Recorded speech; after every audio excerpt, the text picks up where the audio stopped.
Firman Tuhan hari ke-362 27 Desember tahun 2024, Yesaya 44 ayat 6, perikop Tuhan Allah yang Maha Esa. Firman Tuhan pada hari ini, di hari yang ke-362 tanggal 27 Desember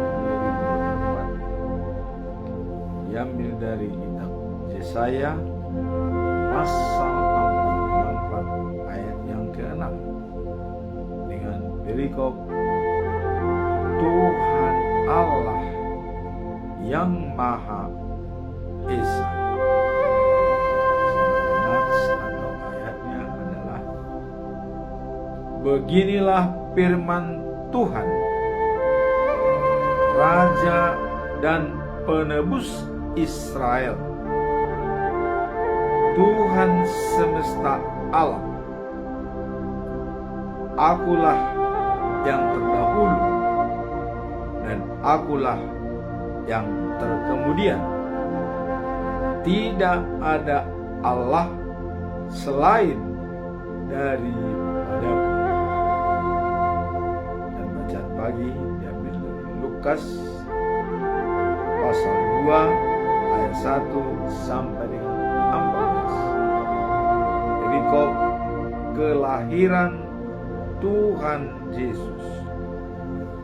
Bacaan malam diambil dari 1 Korintus pasal 3 ayat 1 sampai dengan 3. Pelayan Allah, itulah firman Tuhan.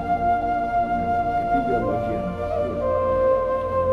Sebagaimana biasanya setiap bulan ada ayat-ayat pedoman kita selama bulan Desember, dan itu selalu kita kemukakan untuk mengawali pembacaan firman Tuhan pada hari ini atau perikop firman Tuhan hari ini, yaitu pedoman kita selama bulan Desember dengan topik kenakanlah perlengkapan senjata terang. Senjata terang dijabarkan dalam Yohanes pasal 1 ayat 9. Terang sesungguhnya untuk menerangi setiap orang sedang datang dalam dunia. Jadi terang untuk menerangi setiap orang sedang datang dalam dunia. Dan inilah yang kita rayakan 2 hari berturut-turut di pesta Natal. Pesta Natal pertama tanggal 25 Desember dan pesta Natal yang kedua tanggal 26 Desember. Dan kalau kita lihat dalam bacaan pagi di sini dalam Injil Lukas pasal 2 ayat 1 sampai 14, kelahiran Tuhan Yesus. Jadi kalau pedoman kita selama bulan ini, terang sesungguhnya menerangi setiap orang sedang datang dalam dunia. Dan pada tanggal 25 Desember dan juga bacaan malam atau pagi pada hari ini Lukas 2 ayat 1 sampai 14, di sini dikatakan kelahiran Tuhan Yesus. Kalau kita lihat dalam Lukas pasal 2 ayat 11 dikatakan, hari ini di kota Daud telah lahir Raja Penyelamatmu, yaitu Kristus Tuhan. Jadi kalau tadi sedang datang dalam dunia, sekarang sudah lahir dan sudah datang ke dunia, yaitu hari ini di kota Daud telah lahir Raja penyelamatmu, yaitu Kristus Tuhan. Jadi jelas bahwa terang sesungguhnya adalah Yesus yang datang ke dunia. Nah, sekarang Yesus sudah lahir. Apa manfaat atau makna bagi umat manusia dengan kelahiran Tuhan Yesus?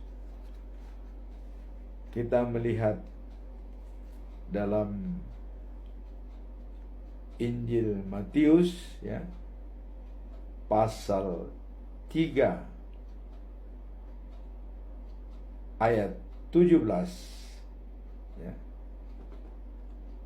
dikatakan bahwa waktu Yesus dibaptis di sungai Yordan, dia langsung dilantik oleh Allah sebagai anak Allah yang dikasihi, dan Allah berkenan kepadanya.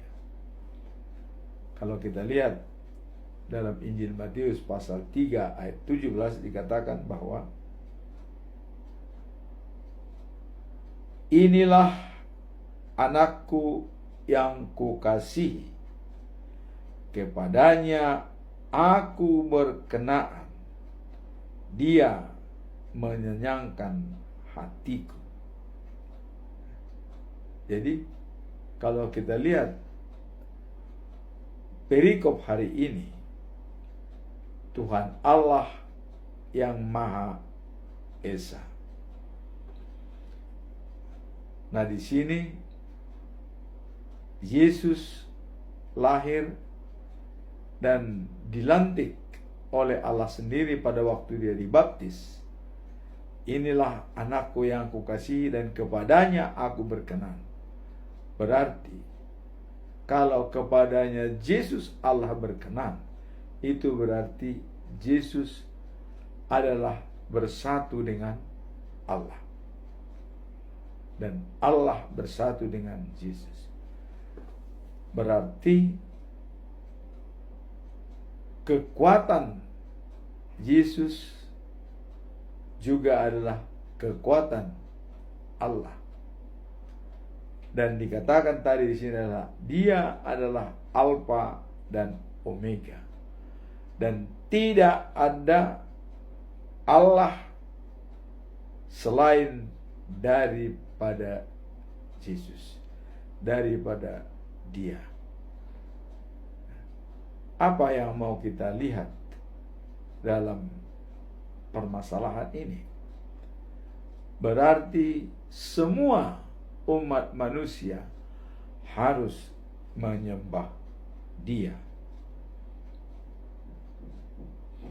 Kemudian dalam pekabaran firman Tuhan, yaitu kabar baik yang kita terima, ya,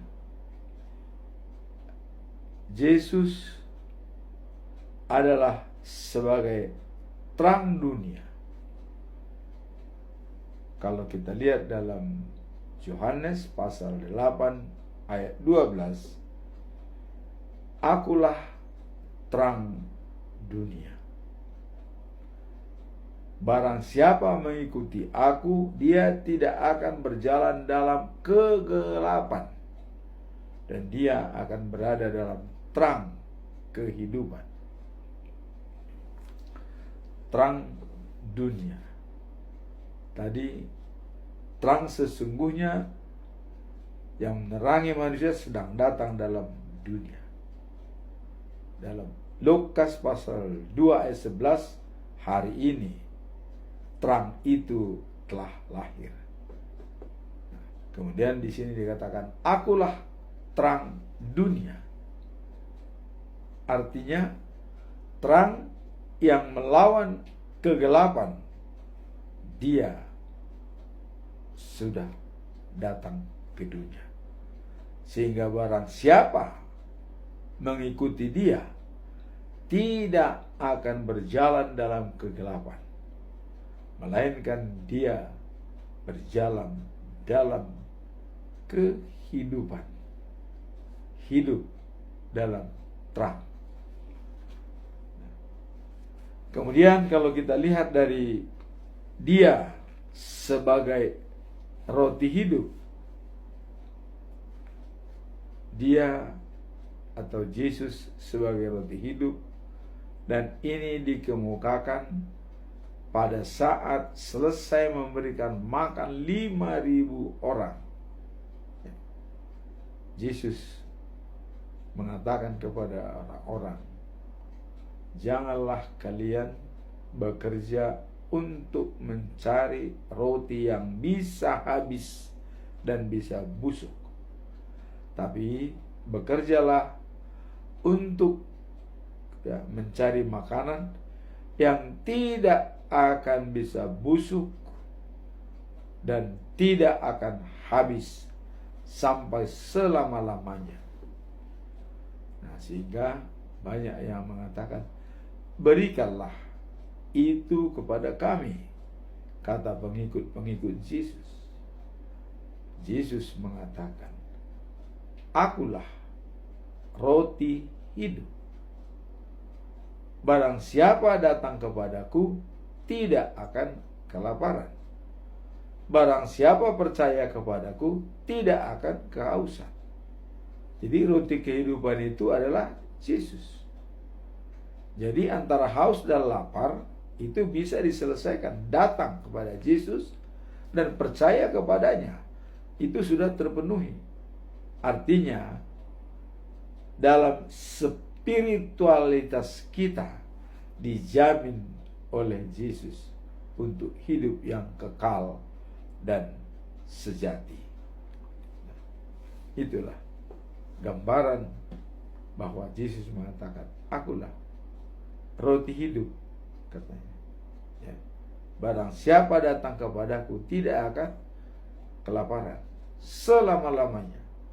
Barang siapa percaya kepadaku tidak akan kehausan juga selama-lamanya. Jadi kekal dan abadi, memberikan makan dan minum kepada orang-orang yang datang dan percaya kepada Yesus. Itu ditulis dalam Yohanes pasal 6 ayat 35. Akulah roti hidup, kata Yesus kepada orang banyak. Nah, juga dialah sebagai jalan menuju surga. Dan Yesus mengatakan dalam Yohanes pasal 14 ayat 6, akulah jalan, kebenaran, dan hidup.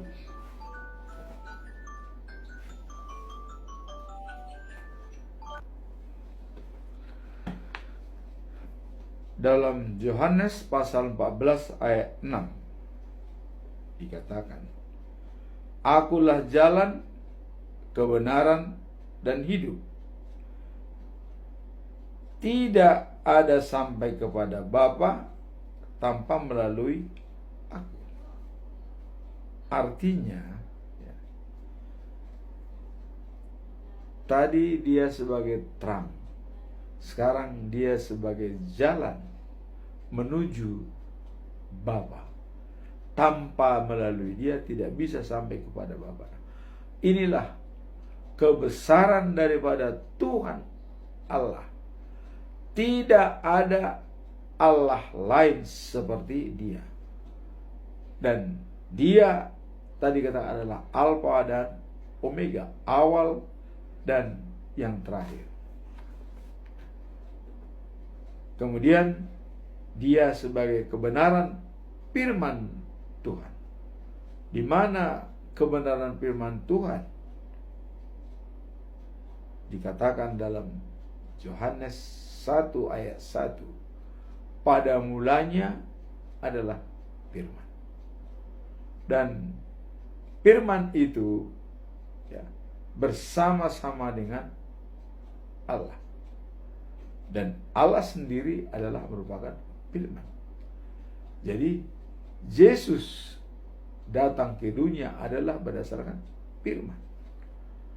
Karena melalui malaikat Gabriel mengatakan kepada Maria, Maria, kamu akan mengandung seorang putra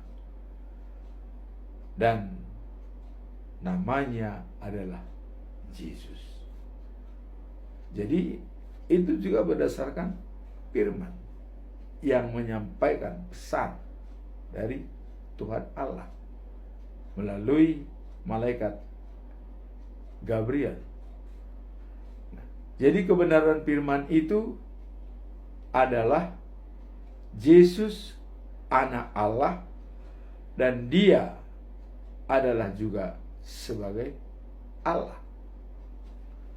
Mana buktinya?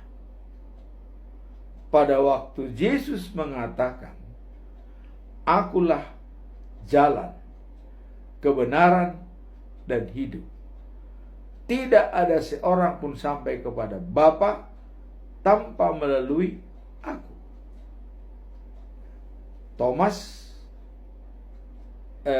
Filipus waktu itu menyampaikan sesuatu kepada Yesus. Yesus mengatakan, tidak seorang pun sampai kepada Bapa tanpa melalui dia, Yesus. Datanglah Filipus, tunjukkan Bapa itu kepada kami, di mana dia, supaya kami puas, kata Filipus. Yesus mengatakan, Filipus, sudah begitu lama engkau bersama dengan aku, tapi kamu masih belum mengerti siapa aku sebenarnya. Harusnya sebagai murid Tuhan Yesus sudah mengerti siapa sebenarnya Yesus itu. Nah, kalau Petrus sudah jelas mengatakan, kau adalah Mesias. Ya. Kemudian dikatakan oleh Yesus kepada Filipus, sudah berapa lama kamu bersama dengan saya, tapi kau tidak tahu siapa saya? Yesus mengatakan, melihat saya sama dengan melihat Allah. Nah, kemudian kalau sudah melihat Yesus sama dengan melihat Allah, apa masih perlu kita mencari Bapa? Tapi Yesus mengatakan, ya, tanpa melalui aku tidak ada sampai kepada Bapa. Ya, karena Bapa itu sendiri adalah Yesus. Tentu melalui dia sudah pasti sampai kepada Bapa. Tapi tanpa melalui dia tidak bisa sampai kepada Bapa. Karena Bapa itu sendiri adalah Yesus. Dia katakan, aku bersatu dengan Bapa, Bapa bersatu dengan aku. Berarti Bapa itu termasuk ya dia juga Bapa. Nah, hanya disinilah manajemen daripada Tuhan Allah yang sangat-sangat complicated. Kenapa saya katakan sangat complicated? Ya karena Allah Bapa tahu, kalau dia mengatakan ke dunia ini langsung akulah Allah, atau Yesus mengatakan, manusia tidak bisa bertemu. Karena kalau dia Allah sendiri yang datang mengatakan dia Allah, ya, pada siang hari dia sebagai tiang awan, pada malam hari sebagai tiang api. Siapa yang bisa bertemu dengan tiang api dan tiang awan? Ya pasti gemetar. Maka bangsa Israel waktu itu tidak mau bertemu dengan Allah. Musa kami jangan sampai bertemu dengan Allah. Kamu ajalah. Apa kata Allah kepadamu, kami akan turuti, kata bangsa Israel. Nah, di sini juga Yesus mengatakan, melihat aku sama dengan melihat Bapa. Bapa bersatu dengan aku bersatu dengan Bapa. Jadi merupakan konsepsi sistem. Ya. Dan Allah menciptakan Yesus datang ke dunia, anak yang dikasihi, dan kepadanya dia berkenan. Itu sudah jelas. Yesus memakai wewenang daripada Bapa datang ke dunia ini. Lantas orang bertanya, kenapa bisa Yesus mati? Dia sebagai manusia biasa dan juga sebagai Allah. Nah, keilahian dia itu adalah hak prerogatif Allah untuk memberikan kepada dia. Dan kenapa Yesus mati? Ini menandakan bahwa kuasa iblis adalah kematian. Ya, jadi pada waktu dia mati di salib, itu adalah kuasa iblis yang bekerja. Dan pada saat dia mau mati, sudah mengatakan, Bapak, kenapa kau tinggalkan saya? Dan kepadamulah kuserahkan diriku. Baru dia mati. Jadi dengan kuasa iblis dia mati. Tapi dia bangkit pada hari ketiga, itu adalah kuasa Allah. Jadi dengan kuasa Allah dia bangkit. Sekarang kita masuk dalam perikop hari ini. Ya. Allah Alfa dan Omega. Tidak ada Allah lain seperti Allah yang ada. Maka percuma kita menyembah berhala atau apapun di dunia ini untuk meninggalkan Tuhan Allah. Hanya kepadanya kita berserah.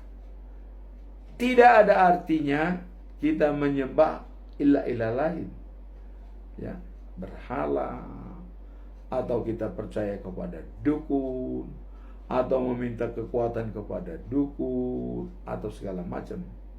Percuma, tidak ada artinya. Karena di sini dikatakan tidak ada Allah lain seperti Allah yang sesungguhnya.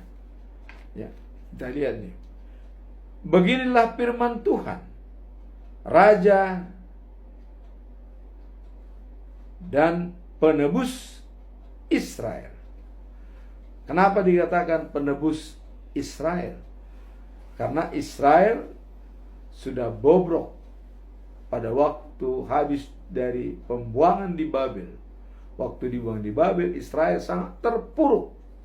Makanya dia dibuang, ditahan sampai 70 tahun. Tapi Tuhan Allah tetap kembali. Karena mereka adalah menyembah berhala yang sangat dibenci oleh Tuhan Allah. Maka sekarang dikatakan juru selamat atau raja dan penebus Israel, Tuhan semesta alam. Akulah yang terdahulu, katanya, dan akulah yang terkemudian. Jadi dari awal segala awal adalah Dia, dan akhir segala zaman akhir adalah juga Dia. Dan nanti kalau mau zaman ini mau berakhir, langit yang lama dan bumi yang lama ini harus dilenyapkan. Setelah ini lenyap, baru dibuatlah bumi baru dan langit yang baru. Bahkan dikatakan Yerusalem yang baru. Yerusalem yang baru kita tahu kotanya 2.400 km panjang, lebar, dan tinggi. Jalan rayanya adalah emas murni. Itu akan diciptakan oleh Allah. Makanya Allah mengatakan, akulah Alfa dan Omega. Artinya dialah yang menciptakan segala-galanya. Nah, kemudian apa yang mau kita petik dari perikop ini, bahwa Tuhan Allah yang Maha Esa. Kita harus selalu berpegang dan berpedoman kepada Tuhan yang Maha Kuasa, bahwa dialah Raja segala raja. Nah, jadi dalam perikop ini, apa makna perikop ini? Bahwa Tuhan Allah yang Maha Esa. Kita bisa melihat makna daripada perikop ini adalah Tuhan Allah yang kita sembah, satu-satunya Tuhan yang Alfa dan Omega. Awal dan akhir. Satu-satunya. Dia yang lalu, sekarang, dan yang akan datang. Tidak ada Allah lain selain daripada Dia. Kemudian apa pesan moral dari perikop ini? Pesan moral dari perikop ini kita lihat pentingnya mengenal dan menyembah Allah sebagai Tuhan yang tunggal. Jadi pentingnya mengenali dan menyembah Allah sebagai Tuhan yang tunggal, yang esa. Tidak ada Allah lain. Dalam konteks kehidupan sehari-hari, hal ini mengingatkan kita untuk tidak mengandalkan hal-hal yang lain, termasuk berhala atau kekuatan manusia, dalam mencari perlindungan seperti dukun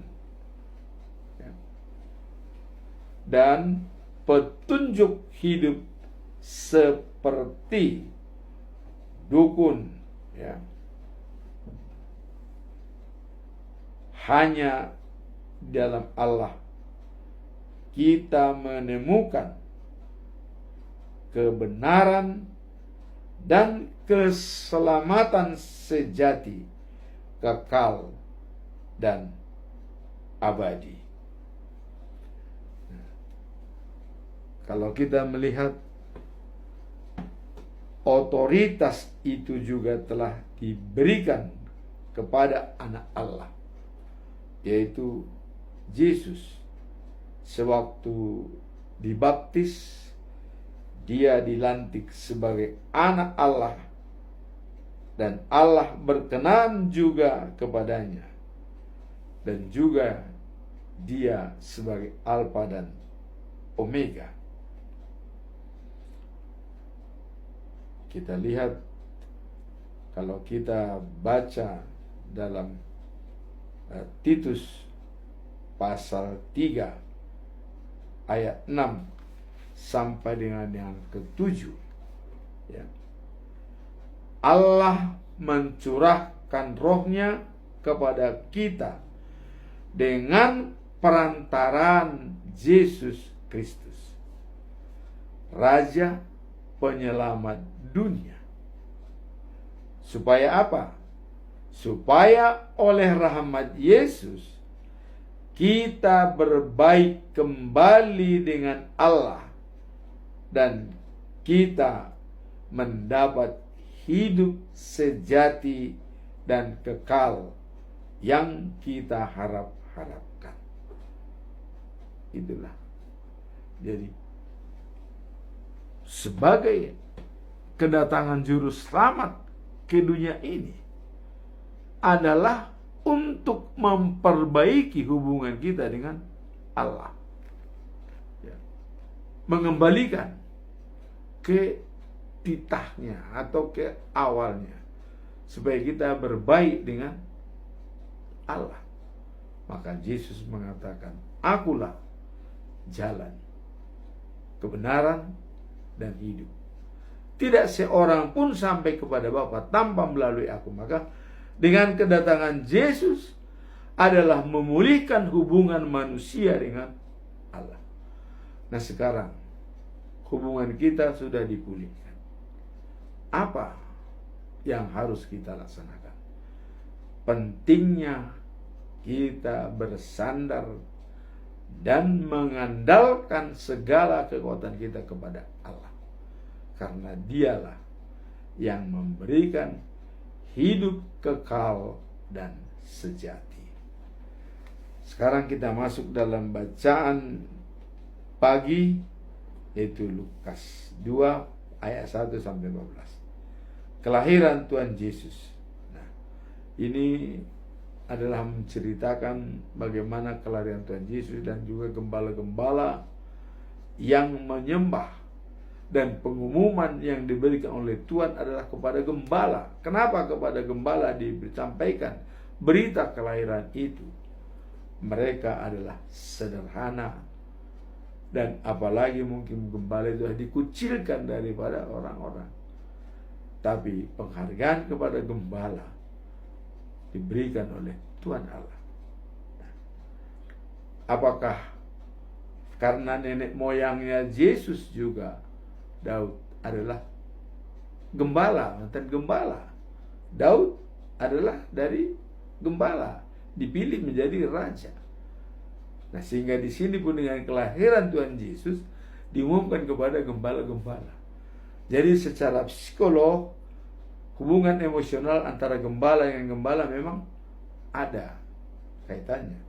Tapi yang jelas di sini diumumkan kelahiran Tuhan Yesus pada gembala karena mereka yang boleh dikatakan termarginalkan dalam kelompoknya, tapi itu dihargai oleh Tuhan, bahwa berita kabar baik itu disampaikan kepada gembala, sehingga mereka melihat bintang terang di timur dan mereka mengikutinya. Maka itulah kelahiran Yesus Kristus.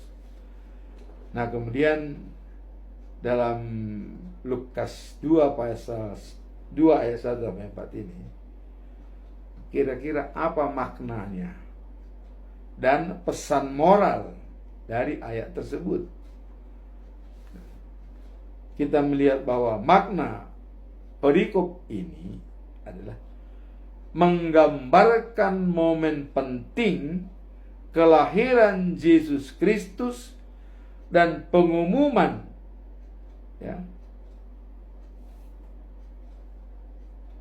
kerajaan penyelamatannya kepada para gembala. Jadi menggambarkan momen penting kelahiran Yesus Kristus dan pengumuman, ya, karya penyelamatannya kepada para gembala. Jadi peristiwa ini menunjukkan bahwa kedatangan Kristus adalah berita sukacita bagi seluruh umat manusia. Inilah makna perikop ini. Berita kelahiran Tuhan Yesus itu adalah merupakan sukacita bagi seluruh umat manusia. Maka di ayat 14 dikatakan, ya, kemuliaan bagi Allah di tempat yang maha tinggi dan damai di bumi kepada manusia yang berkenan kepadanya. Nah, kemudian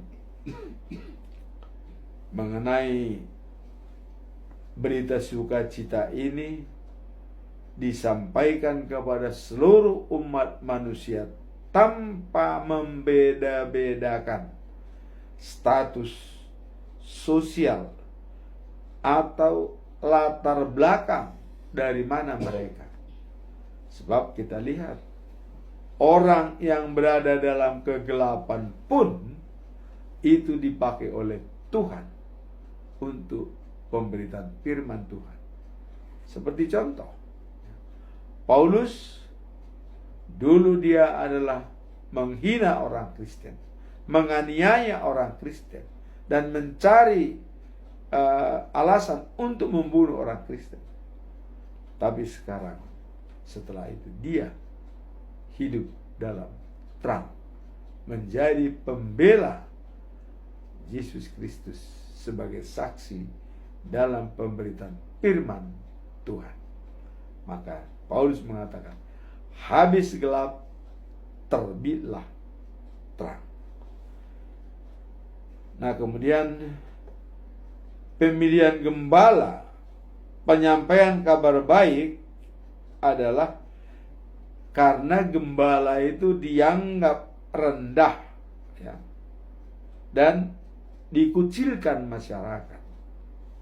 Nah, jadi orang yang termarginalkan itu Tuhan sangat menghargai. Maka berita sukacita itu disampaikan kepada gembala. Ini merupakan suatu pengakuan dari Allah kepada, ya, yang golongan rendah dan tidak diperhitungkan oleh masyarakat. Nah, jadi keselamatan itu pertama ditujukan kepada mereka yang kurang dihargai orang. Jadi kabar baik dari Allah bersifat universal dan berlaku keselamatan itu kepada semua orang di dunia ini.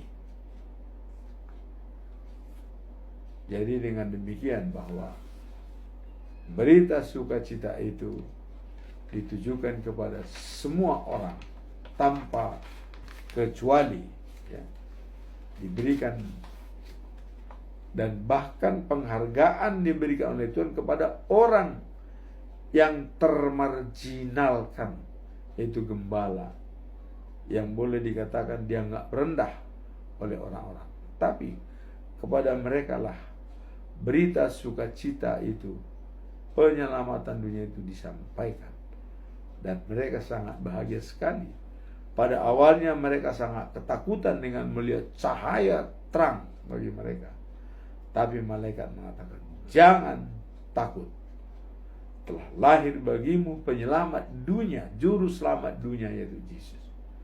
Mereka dikatakan, begitu dikatakan lahir juru selamat dunia, mereka langsung sujud dan mereka mau melihat bayi yang lahir itu.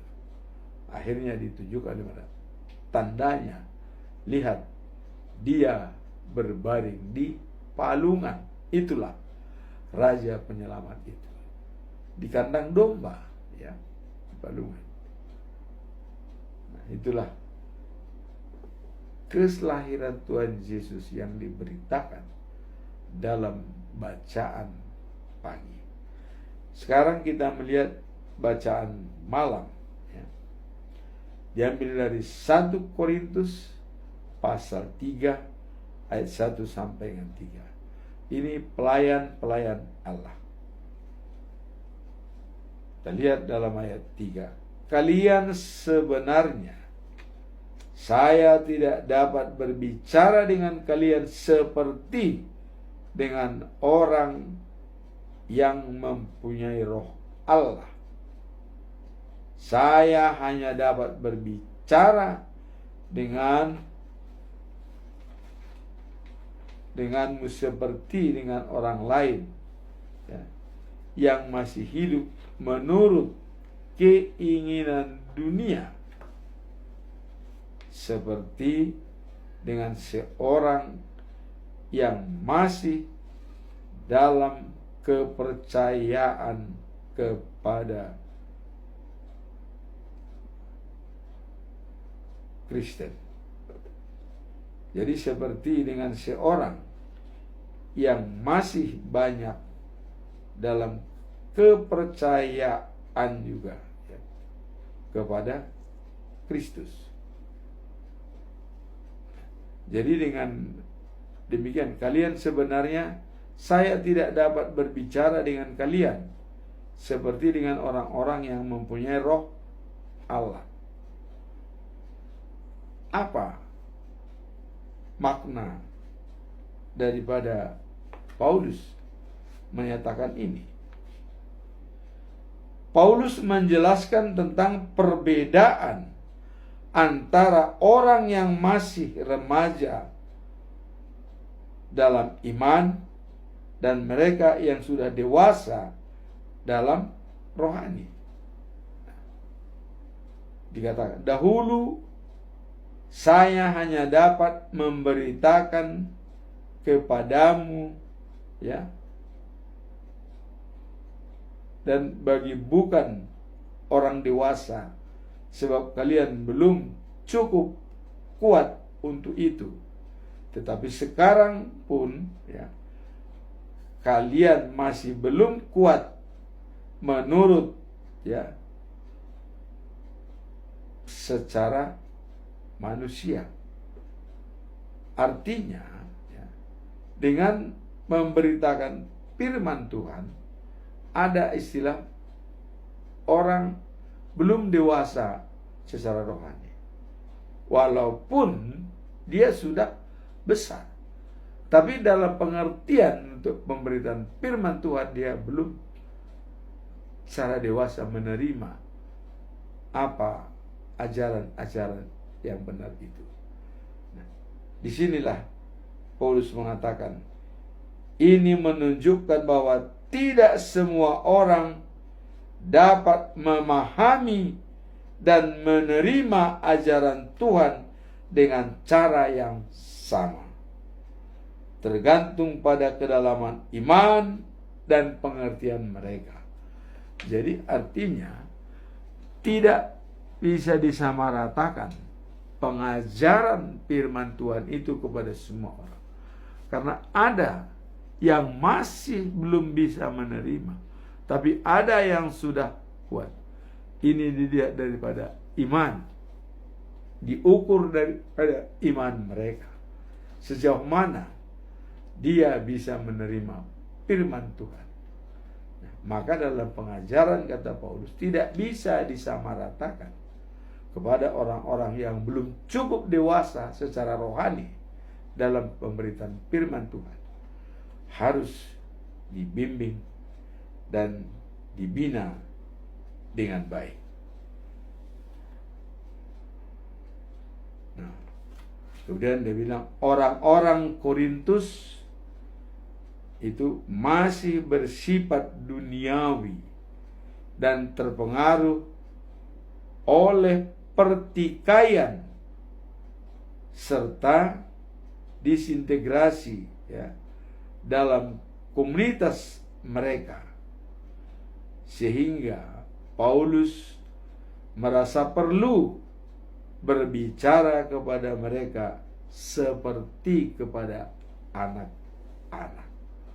Nah, jadi akhirnya karena melihat mereka belum dewasa secara rohani dan belum matang, maka Paulus mengambil metode berbicara seperti anak-anak.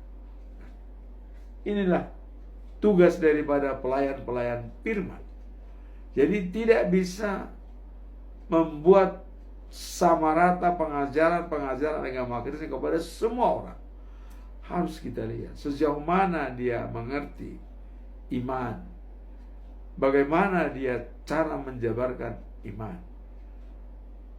Jam terbang memang perlu, tapi pengertian bahwa dia ditemani Roh Allah itu juga patut kita lihat. Nah, dalam 1 Korintus 3 ayat 3 dikatakan, Paulus menegaskan bahwa ketidakmampuan mereka untuk menerima makanan rohani yang lebih dalam disebabkan oleh kecenderungan mereka untuk tetap dalam cara hidup yang bersifat daging. Ya. Jadi lebih mengutamakan daging, hawa nafsu dibanding rohani secara spiritual.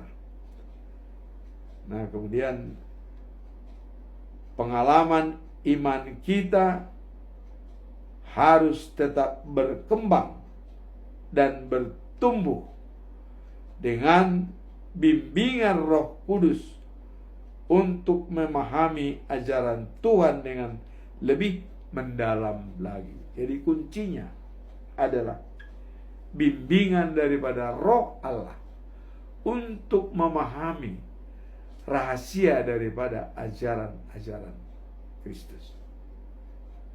Memang kadang-kadang kita sulit untuk menerjemahkan isi Alkitab. Tapi kalau kita mendapat bimbingan dari Roh Allah, semua mengalir, menyambung. Dan apalagi kita masuk dan berpengalaman dengan Dia, apa yang kita pelajari, apa yang kita simak, kita masuk di dalamnya, sehingga rohnya akan bisa kita pelajari.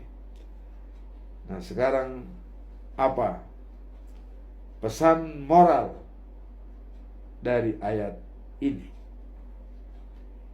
Pesan moral dari ayat ini adalah mengajak setiap pengikut Kristus untuk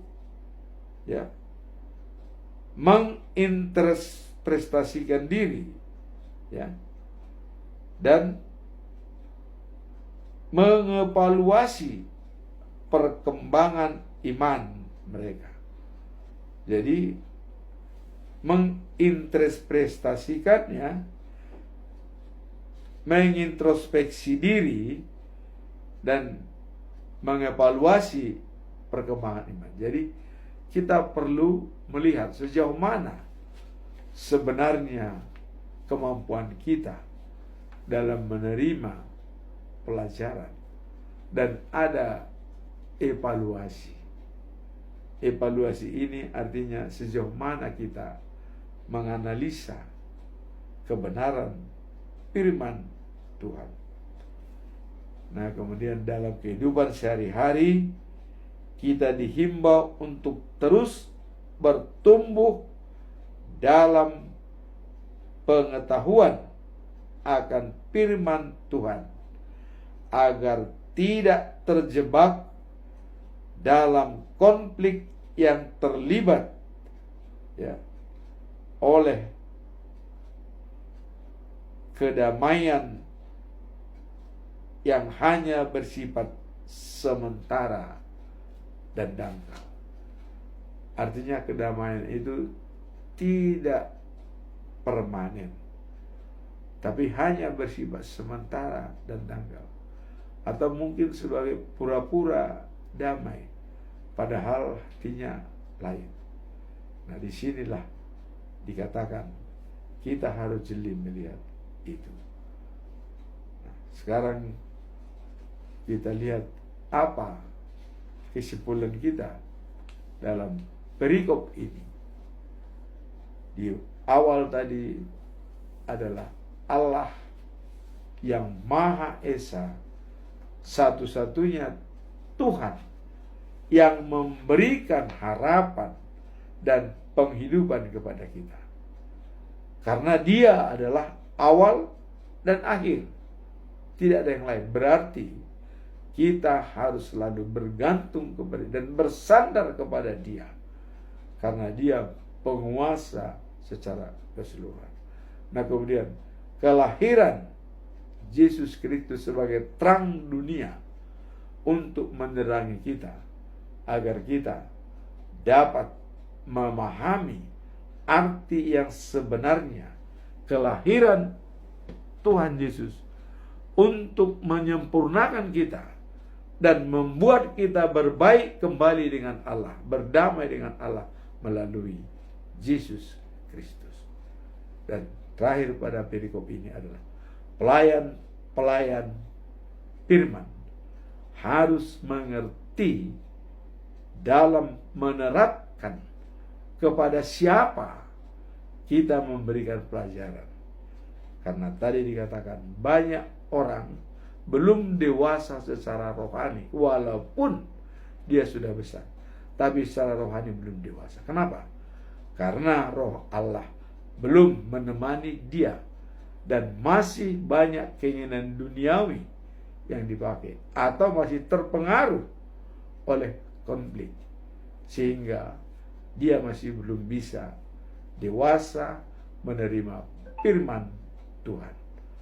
Semoga apa yang kita sampaikan pada malam hari ini, kita semakin dewasa. Jadilah makanan keras, bukan hanya makanan susu seperti anak-anak yang belum dewasa iman. Tapi mari kita menjadi dewasa iman yang kokoh dan selalu bersandar dan memberikan harapan kepada Tuhan yang Maha Kuasa, dan Dia satu-satunya Allah kita yang Maha Esa. Amin. Tuhan memberkati kita.